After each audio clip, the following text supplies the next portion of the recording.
फिर आप दूसरा ये काम करें कि अपने बच्चे को सुने। हमारे क्या होता है कि अभी बच्चा बात भी शुरू करता है, पेरेंट्स इसको पहले ही टोक देते हैं।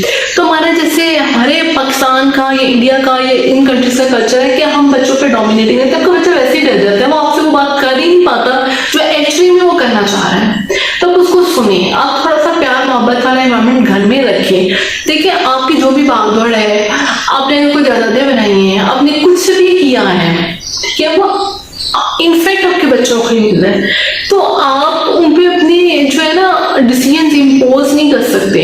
हाँ, अगर आपका बच्चे की कोई गलत डिमांड है, आपको लगता है कि चीज उसके लिए बेनिफिशियल नहीं है, तो उसको प्यार से उसकी काउंसलिंग करें, उसके एडवर्स इफेक्ट बताएं, उसको बार बार कुछ वक्फे से उसको बताएं कि ये चीजें उसके लिए कैसे नुकसान दे, बजाय इससे कि आप उसके साथ कोई सख्त ट्रीटमेंट करें, उसको टॉन्ट करें, उसको ये कहें कि तुम्हें तो समझ ही नहीं आती, तुम तो वही ना करा, तुम तो पहले ही कुछ नहीं करते थे और अब तुम्हारे फैसले भी इस तरीके से होने लगे। ये हमारे यहाँ बहुत ज्यादा होता है, बहुत ज्यादा होता है।